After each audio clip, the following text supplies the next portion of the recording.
Kami percaya Bapa bahwa ketika kami datang kepada Tuhan, kami akan menemukan kesetiaan kebaikan Tuhan dalam hidup kami. Kami bersyukur Bapa untuk kesempatan pagi hari ini. Kami berkumpul bersama-sama Tuhan untuk menyembah Tuhan di tempat ini. Dalam segala apapun kondisi situasi apapun Tuhan, kami percaya bahwa hanya Engkau harapan kami, hanya Engkau Tuhan kami, Allah yang sanggup untuk membuka jalan dalam setiap apapun yang menjadi kesulitan di dalam hidup kami. Bapa di surga, biar kesempatan pagi hari ini, kami semua yang berkumpul di tempat ini, kami mau buka hati kami untuk diberkati oleh firman-Mu Tuhan. Terima kasih Tuhan, Engkau pakai hamba-Mu Tuhan, dalam segala keadaannya Tuhan, biar Tuhan Engkau Allah yang dipermuliakan. Terima kasih Tuhan, terpuji nama-Mu. Dalam nama Yesus kami berdoa, amin. Puji Tuhan, shalom. Silakan duduk Bapak Ibu dikasihi Tuhan. Baik, pada pagi hari ini kita akan buka Alkitab kita dari 1 Korintus pasal 2 ayat 15 sampai 16. 1 Korintus pasal 2 ayat 15 sampai 16. Firman Tuhan berkata demikian. Tetapi manusia rohani menilai segala sesuatu, tetapi ia sendiri tidak dinilai oleh orang lain. Ayat 16, sebab siapakah yang mengetahui pikiran Tuhan, sehingga ia dapat menasehati dia, tetapi kami memiliki pikiran Kristus. Puji Tuhan. Bapak Ibu yang dikasihi Tuhan, pada pagi hari ini, kalau kita melihat daripada ayat yang kita barusan baca pada kesempatan ini, di situ ada dikatakan yang namanya manusia rohani. Jadi sudah tentu Bapak Ibu kalau kita melihat di dalam kerinduan Tuhan atas kehidupan orang percaya, tidak lain dan tidak bukan adalah bagaimana kehidupan setiap orang percaya itu memiliki yang namanya kedewasaan rohani. Kerohaniannya semakin bertambah kualitasnya. Kerohaniannya semakin nyata dampaknya. Kerohaniannya semakin kelihatan dari mana? Dari kehidupan sehari-harinya. Dari mana dia menjalani kehidupannya dengan segala keadaan situasi yang ada. Jadi Tuhan sangat merindukan bagaimana setiap kita akan muncul ya sebagai orang-orang yang berbeda dengan keadaan dunia ini. Ini yang memisahkan kita. Dunia tidak pernah mengetahui apa yang Tuhan rancangkan atas kehidupan setiap pribadi di luar Tuhan. Tetapi ayat ini tadi menegaskan bahwa tetapi manusia rohani menilai segala sesuatu. Tetapi ia sendiri tidak dinilai oleh orang lain. Jadi kita berbeda dengan orang dunia. Kalau orang dunia, mereka tidak mengetahui apa yang akan Tuhan rancangkan atas kehidupannya. Tetapi kita orang percaya, kita mengetahui itu. Dan itu pasti akan kita alami dalam hidup kita. Kenapa? Kita adalah orang-orang yang sudah dipisahkan. Dari kata eklesia itu kan. Dipanggil, dipisahkan. Dari kegelapan kepada terangnya yang ajaib. Itu bedanya kita. Nah, lalu bagaimana dengan fakta yang terjadi Bapak Ibu. Ini perlu kita renungkan Bapak Ibu. Tuhan berkata bahwa dan dalam firman Tuhan ini mengatakan bahwa kita ini berbeda loh. Rasul Paulus begitu tugas dia sampaikan kepada jemaat di Korintus hal ini. Kenapa seringkali orang berkata saya orang Kristen, saya orang percaya. Tetapi kehidupannya tidak mencerminkan sebagai seorang yang percaya kepada Kristus. Padahal yang sesungguhnya adalah seseorang yang mengaku sebagai orang percaya kepada Yesus. Hidupnya juga mencerminkan bagaimana kehidupan Yesus dalam kehidupannya. Ada keteladanan yang tertanam dalam kehidupannya. Ada karakter yang diubahkan dalam kehidupannya. Nah, ayat 16 mengatakan, sebab siapakah yang mengetahui pikiran Tuhan, sehingga ia dapat menasehati dia. Tetapi kami memiliki pikiran Kristus. Hanya orang percaya yang sungguh-sungguh dalam Tuhan yang bisa berkata seperti ini. Apa yang dunia berkatakan tidak mungkin. Tetapi bagi anak Tuhan pasti mungkin. Pasti terjadi. Kenapa? Bagi Tuhan tidak ada yang mustahil. Makanya tahapan kedewasaan seseorang dalam kerohaniannya Bapak Ibu, itu harus semakin kelihatan. Harus semakin bertumbuh. Bertambah dan bertambah menuju kepada level yang lebih tinggi lagi. Ya, next. Di sini Paulus mengidentifikasi manusia yang dewasa dalam Kristus. Nah, apa kata Paulus di situ? Yaitu apa? Mereka yang memiliki pikiran Kristus yang tidak dapat diukur dengan apa? Pemahaman manusia. Bapak Ibu, pikiran Kristus dengan teknologi apapun, secanggih, sehebat apapun manusia, tidak ada yang bisa menjangkau pikiran Kristus. Hanya orang-orang yang hidup di dalam Kristuslah yang bisa mengetahui namanya pikiran Kristus. Ada seorang misionaris berkata begini Bapak Ibu, orang Kristen itu tidak diminta Tuhan menjadi salesman. Ya kan? Tetapi apa yang Tuhan kehendaki? Tetapi ia menghendaki supaya setiap orang percaya, setiap orang Kristen adalah menjadi free sample dalam hidup sehari-hari. Ini loh, Kristus itu dalam hidupku seperti ini. Itu yang Tuhan mau cari saat-saat ini Bapak Ibu. Dengan kondisi yang saat-saat ini sedang terjadi Bapak Ibu, mungkin secara manusia kita, ragu, kita khawatir. Jangan-jangan, dan jangan-jangan, ya enggak? Dan itu wajar saja, itu normal adanya Bapak Ibu. Tetapi apakah kita hanya sebatas berkata bagaimana? Tidak. Kenapa? Yesus berkata bahwa kita adalah free sample-nya Tuhan. Artinya apa? Bagaimana kita menyatakan di dunia ini, bagaimana kehidupan yang sebenarnya itu. Bagaimana kehidupan yang punya pengharapan yang sebenarnya. Jadi bukan hanya sekedar kita berkata, saya orang Kristen. Tidak. Tuhan bilang, kita bukan menjadi calo. Ciputat. Ya kan? Blok M. Padahal dia nggak ikut. Ketika penumpang sudah naik, busnya sudah penuh. Yang jalan siapa? Penumpangnya. Yang teriak gimana? Dia tinggal di tempat, dia calo. Tetapi Tuhan bilang, kita adalah free sample, kita menghidupinya, kita mengalami. Bagaimana kita bisa membagikan kesaksian hidup? Kalau kita tidak mengalami dengan sendirian. Kita tidak mengalami dengan bukti yang nyata atas kehidupan kita. Jadi orang Kristen diminta Tuhan, bukan menjadi salesman, tetapi apa? Menjadi free sample. Amin? Yang berikut. Nah, kita akan melihat Bapak Ibu, supaya kita bisa mengecek pribadi kita. Apakah kita orang-orang yang betul dewasa rohani kita. Rohani kita semakin hari semakin naik level atau bagaimana. Dalam beberapa poin ini kita akan bisa melihat di sini Bapak Ibu. Yang pertama adalah masalah pikiran. Dalam Filipi pasal 4 ayat 8, ini suatu fakta bukti seseorang yang sudah dilahirkan kembali oleh Tuhan Yesus.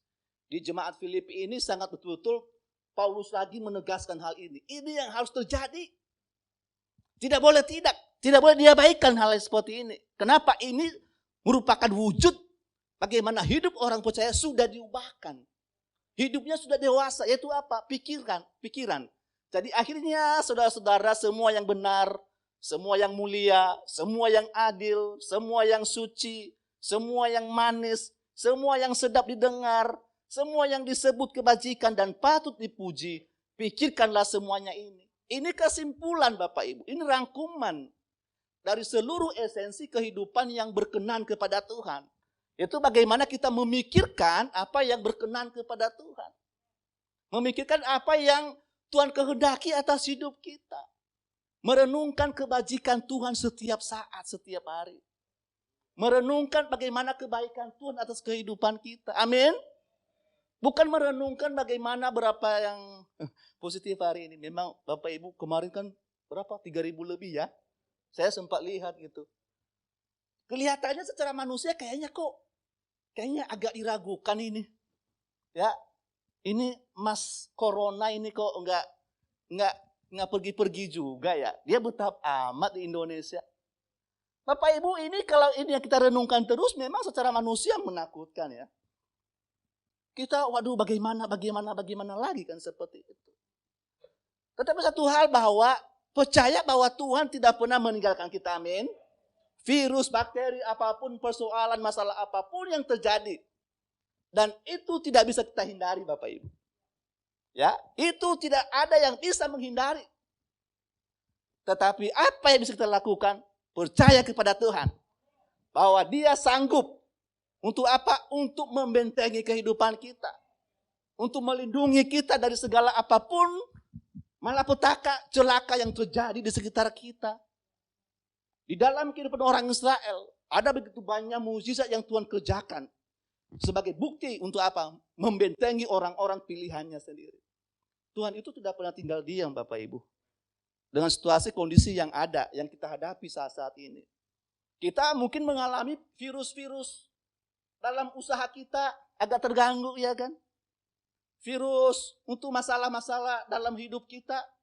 Di dalam apapun yang kita lakukan ada virus-virus yang terjadi Bapak Ibu. Tetapi percayalah bahwa saat kita memiliki pikiran yang positif. Ini kuncinya untuk kita bisa kuat untuk menghadapi semuanya itu. Dan itu akan membuat kita bisa apa? Menemukan jalan keluar. Berpikir positif artinya apa? Jalan kebenaran, jalan Tuhan. Pikirkan apa yang Tuhan kehendaki atas hidup kita.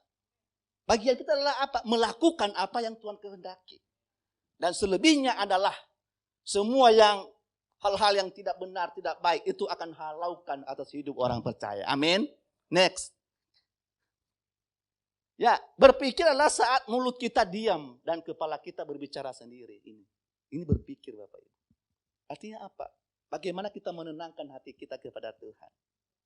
Bagaimana kita menemukan suatu solusi, suatu kebenaran atas setiap kondisi yang kita hadapi dalam hidup kita. Berpikir, merenungkan bagaimana yang Tuhan kehendaki.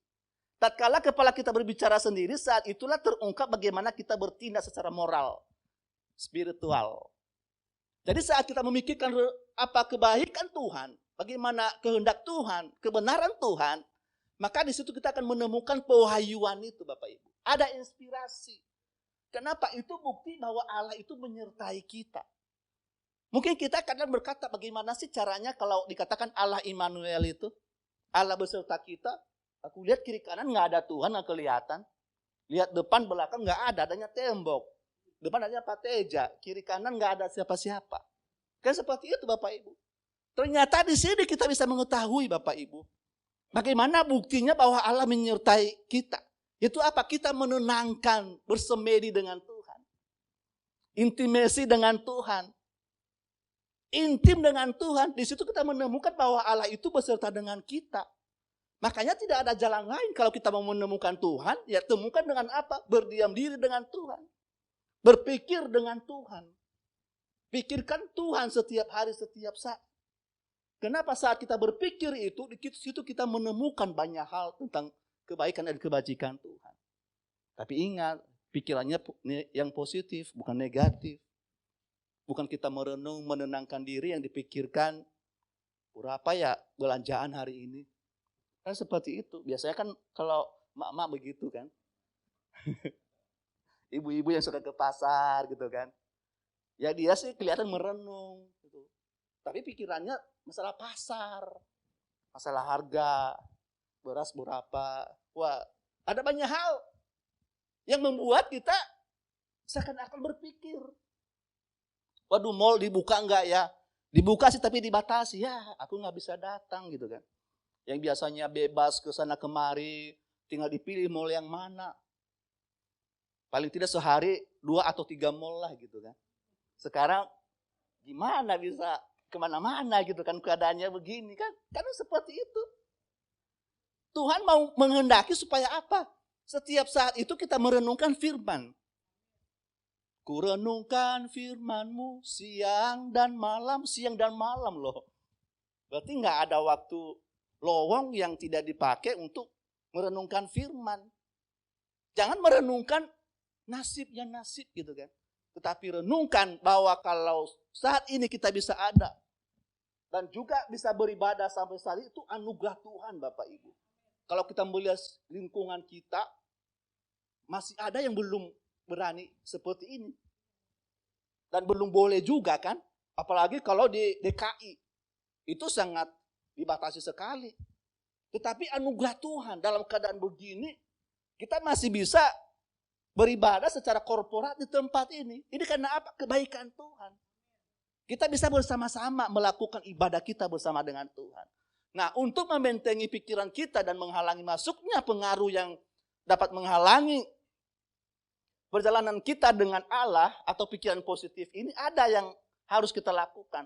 Warna biru dikatakan kita harus menggunakan pikiran kita sesuai dengan apa? Kehendak Allah. Pikirkan yang baik, tadi yang sudah kita baca. Pikirkan semua yang benar, yang mulia, yang berkenan kepada Tuhan. Jangan kita bawa pikiran-pikiran negatif sampai di tempat tidur, sampai kita bawa mimpi. Mimpi yang indah-indah lah gitu kan. Waduh, aku lagi di taman yang indah sekali. Bertemu dengan Tuhan Yesus gitu kan. Saya bercakap-cakap dengan Tuhan Yesus. Kan seperti itu kan indah kan. Bangunnya segar, sehat. Nggak ada masalah bukan? Kenapa? Hanya dalam Tuhan ada jalan keluar, ada solusi Bapak Ibu. Yang berikut. Slide. Ya, yang kedua. Berpikir bahwa bagi Tuhan tidak ada yang mustahil. Amin. Kita yakinin itu. Kita pegang firman Tuhan bahwa di dalam Tuhan tidak ada yang mustahil. Semua pasti bisa. Yaitu apa? Berpikir mungkin. Berpikir yang demikian tidak bisa membatasi kita dalam kelemahan-kelemahan manusia kita. Kalau kita berkata bagi Tuhan tidak ada yang mustahil, itu sudah mengalahkan kekhawatiran Bapak Ibu. Mengalahkan ketakutan, mengalahkan keraguan. Berkata bagi Tuhan tidak ada yang mustahil. Ada kisah di situ kan kita sering baca lah ya. Di dalam Markus pasal 9. Itu ada sebuah peristiwa yang terjadi. Seorang yang ayah punya anak, anaknya kerasukan setan yang membuat anak ini bisu. Dan wah biasalah, panik, berbagai macam dilakukan cara supaya bisa sembuh anak ini. Dan sampai murid-murid Yesus pun didatangin sama orang tuanya. Untuk apa? Supaya ini anak bisa sembuh. Minta didoain gitu seperti itu. Dan ternyata anak ini enggak kunjung sembuh. Dia malah semakin parah penyakitnya. Setiap kali roh itu datang mengganggu dia, anak ini digoncang-goncang ke tanah, mulutnya berbusa, dan dia sangat menderita sekali, kasihan anak-anak. Tetapi ketika Yesus melewati daerah itu, Bapak Ibu, apa yang terjadi? Bapak ini, dia terkagum dengan Yesus. Dia dengar Yesus datang. Yesus lewat. Dia datang kepada Yesus. Tuhan, anakku ini mengalami penderitaan yang dia dirasuki oleh roh yang membuat dia bisu. Kami sudah ini rame-rame ini. Ya. Sudah meminta daripada para muridmu untuk mendoakan, tapi tidak mendapat kesembuhan. Lalu apa kata Tuhan Yesus? Katamu, jika engkau dapat. Jadi Bapak ini masih ragu loh. Tuhan, tolong anakku ini. Jika engkau dapat, masih kasih tanda tanya, artinya ragu, nggak pasti. Tetapi apa kata Yesus disambung lagi di situ? Tidak ada yang mustahil bagi orang percaya. Yesus berkata kepada Bapak ini, jika engkau dapat, hai, salah. Harusnya kalau kamu percaya, ya seperti itu bahasanya ini. Anak ini akan sembuh. Kenapa? Bagi Tuhan tidak ada yang mustahil. Itu kata Tuhan Yesus. Jadi hanya dengan kata percaya kepada Yesus. Yakin akan kuasa Tuhan yang sanggup untuk mengubahkan segala keadaan. Menyembuhkan segala penyakit apapun yang kita alami saat ini. Maka apa yang terjadi? Anak ini menjadi sembuh. Yesus mengusir roh jahat itu. Yang membuat dia bisu. Dan seketika itu juga anak itu menjadi sembuh. Bapak Ibu percayakan kepada Tuhan. Dengan sepenuh hati, dengan segenap hati apapun yang kita hadapi saat ini kepada Tuhan. Kenapa? Bagi Tuhan tidak ada yang mustahil. Perkatakan kata-kata mungkin Tuhan. Bagi Tuhan tidak ada yang mustahil. Manusia berkata, oh tidak bisa, tidak mungkin, tak mungkin. Kan seperti itu kata Pak Royandi. Tetapi Tuhan berkata, nggak ada yang mustahil bagi Tuhan. Dia sanggup untuk melakukan perkara. Next. Nah, yang ketiga, yaitu berpikir yang benar. Jadi setiap hari yang kita pikirin yang kebenaran-kebenaran saja. Nggak usah pikirin yang dari sana, dari sini, angin kiri, angin kanan, depan, belakang. Nggak usah. Angin kok dipikirin, kan angin kan ya dia lewat aja kayak seperti itu kan. Pikirkan yang benar. Berpikir benar merupakan tindakan berpikir yang menjadi penyempurna. Ini penyempurnanya ini yang 1 dan 2 tadi. Berpikir positif, berpikir mungkin. Nah ini disempurnakan oleh apa? Berpikir dengan benar. Cara berpikir positive thinking dan possible thinking. Cara berpikir yang benar akan memudahkan seseorang untuk menganalisa dirinya. Bagaimana kehidupan saya? Ada koreksian dari dalam. Hidup saya seperti apa dari kebenaran firman hari ini? Ada koreksian. Mampu membedakan mana yang benar dan mana yang salah. Mengetahui kehendak Tuhan dengan sempurna. Itu di Roma kan 12 next dikatakan di situ apa? Ya itu dia. Jangan kamu menjadi serupa dengan dunia ini. Jadi ada perubahan. Perubahan dari dalam, bukan dari luar. Itu salah. Kalau kita menuntut dari luar berubah, dari dalam berubah sama aja bohong. Itu nggak ada artinya. Jadi perubahan dari dalam. Seringkali kan Father Rianus suka bilang itu. Dan juga banyak penggembala kita bahwa kalau kita berdoa kepada Tuhan itu doanya begini. Tuhan, ubahlah istri saya. Ubahlah suami saya. Kan itu kan yang terjadi kan selama ini kan. Amin. Ternyata salah. Itu doanya kita pikir, oh benar banget. Kita doa kepada Tuhan kok gitu seperti itu kan. Tuhan ubah suami saya, Tuhan ubah istri saya. Amin. Tetapi ternyata menurut Tuhan itu salah banget, salah besar. Kenapa? Karena yang Tuhan mau begini. Tuhan ubah istri saya, ubah suami saya, ubah dia melalui saya. Berarti artinya apa? Perubahan dari dalam kan. Dari dalam. Jadi jangan kamu menjadi serupa dengan dunia ini. Jadi dunia bisa macam-macam situasi kondisinya yang ada. Tetapi kita tidak boleh dipengaruhi oleh keadaan dunia. Tetapi kitalah yang harus berdampak bagi dunia ini. Kita yang harus memberikan pengaruh atas dunia ini. Kenapa? Ini tugas kita. Supaya apa? Dunia ini penuh dengan kemuliaan Tuhan. Amin. Jadi sehingga kamu dapat membedakan mana kehendak Allah, apa yang baik, yang berkenan, dan yang sempurna. Slide yang berikut. Nah ini yang seringkali terjadi Bapak Ibu. Yesus itu berkata seperti ini. Kita mengaku orang percaya, mengaku sudah ke gereja. Dari bayi kita sudah Kristen. Kita sudah melayani sekalipun. Tetapi ini yang Yesus katakan Bapak Ibu. Engkau seringkali memanggil aku jalan, ya. Itu kata Yesus. Engkau sebut aku jalan, engkau panggil aku jalan kata Tuhan. Tetapi engkau tidak pernah mengikuti aku. Itu yang terjadi kadang-kadang dalam hidup orang percaya. Lalu apalagi kata Yesus, engkau memanggil aku sebagai terang. Engkau sebut aku sebagai terang. Tetapi engkau tidak pernah melihat aku. Nah ini masalahnya. Kita sudah capek-capek datang ke gereja, beribadah dengan Tuhan. Tetapi kita tidak bisa menemukan apa yang Tuhan mau atas hidup kita saat kita datang ke gereja beribadah kepada Tuhan. Apalagi dikatakan, engkau memanggil aku sebagai guru, engkau sebut aku guru kata Tuhan.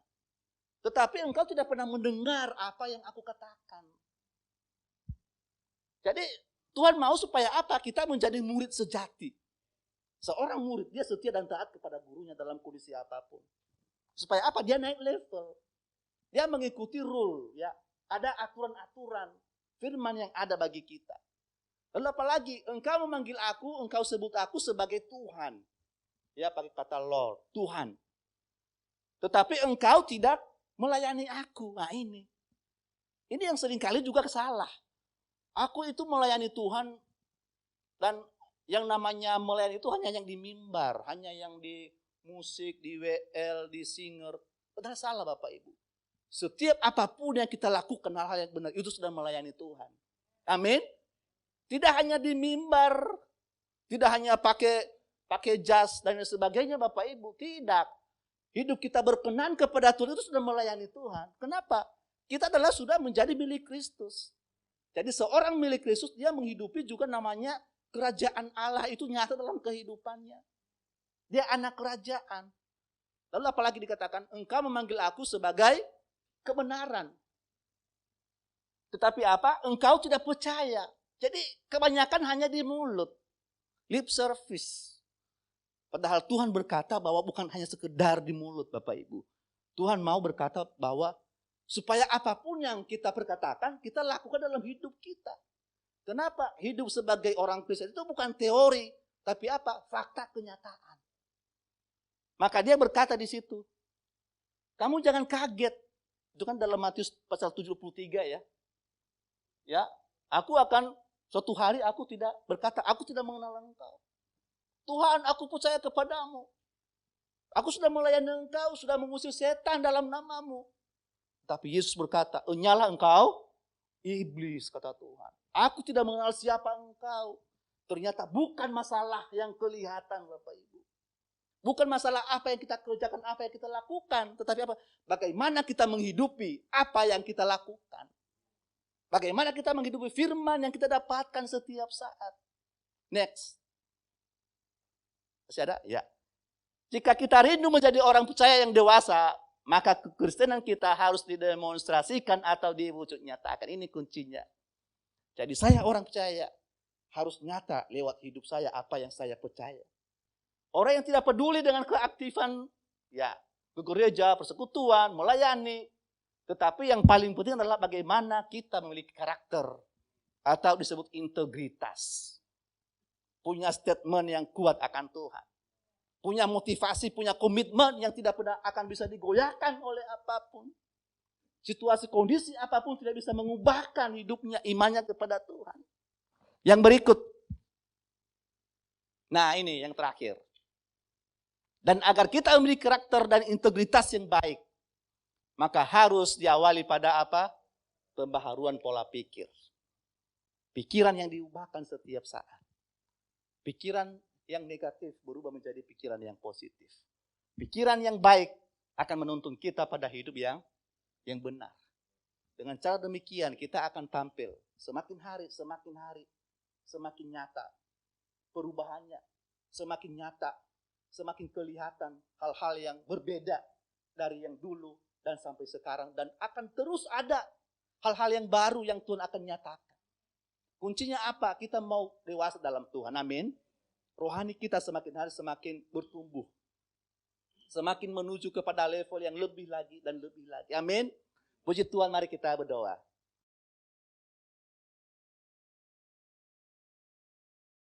Terima kasih Tuhan Yesus buat firman-Mu. Kami terus membuka hati untuk setiap firman. Kami mau berkat firman itu bukan sekedar logos apa yang kami ketahui, tapi menjadi rema dalam hidup kami.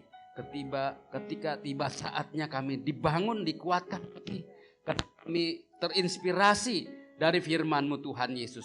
Terpuji nama-Mu Bapa di surga, turun berkat-Mu buat setiap kami yang hadir pada pagi hari ini. Ada firman yang mengajar untuk berpikir benar, bukan hanya berpikir secara positif, tetapi kami mau berpikir benar sesuai dengan apa yang Tuhan mau. Di dalam nama Tuhan Yesus, Engkau memberkati setiap tangan-tangan yang telah menyerahkan persembahan, mengembalikan perpuluhan. Tuhan berjanji membuka tingkap langit, mencurahkan berkat ke atas usaha pekerjaan anak-anak-Mu. Terima kasih Tuhan. Mari terimalah berkat yang dari Tuhan. Tuhan memberkati engkau dan melindungi engkau. Tuhan menyinari engkau dengan wajah-Nya dan memberi engkau kasih karunia. Tuhan menghadapkan wajah-Nya kepadamu dan memberi engkau sejahtera. Tuhan Yesus menyertai hidup saya dan saudara. Bahkan kita semakin naik bukannya turun. Menjadi kepala bukannya ekor. Apa yang kita kerjakan Tuhan buat berhasil dan beruntung. Di dalam nama Tuhan Yesus, haleluya. Amin. Puji Tuhan, Tuhan memberkati. Salam.